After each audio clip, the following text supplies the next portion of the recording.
सकता है। माननीय अध्यक्ष जी, आपके मार्फत मैं भारतीय जनता पार्टी से ये पूछना चाहती हूं कि आपकी दृष्टि में बदलाव, सुधार, विकास और रिफॉर्म की परिभाषा क्या है? क्या रिफॉर्म आपकी परिभाषा में सिर्फ दिखने वाले चुनावी आंकड़ों तक सीमित है, या आपके साथ आपकी सरकार के विभाग द्वारा आपके समर्थन में जुटाए गए आंकड़ों तक सीमित है? सत्ता प्राप्ति तक सीमित है या सत्ता में बने रहने तक सीमित है?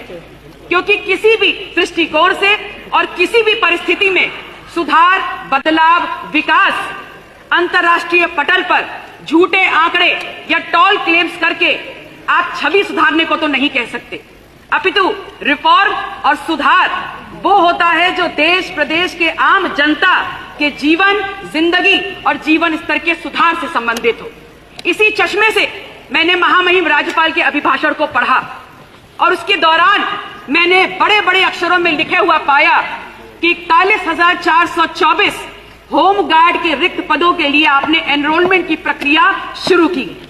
एक पल के लिए अगर मान भी लें कि आप कुछ बेहतर करना चाह रहे थे, तो ये कैसी बेहतरी है जहां आपके ही केंद्रीय गृह मंत्रालय के अधीनस्थ महानिदेशक नागरिक सुरक्षा, अग्निशमन सेवाएं, होमगार्ड नई दिल्ली इन्हीं जवानों को रोस्टर के आधार पर ड्यूटी देने का निर्देश देती है।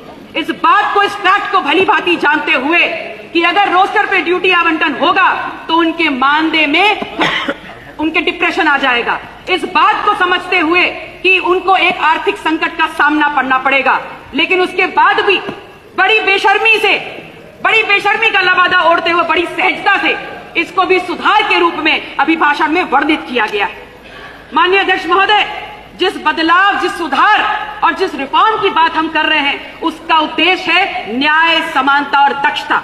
और भारतीय जनता पार्टी की सरकार ने इस रिफॉर्म के पीछे छुपे हुए उद्देश्य और विचार की धज्जियां उड़ा के रख दी।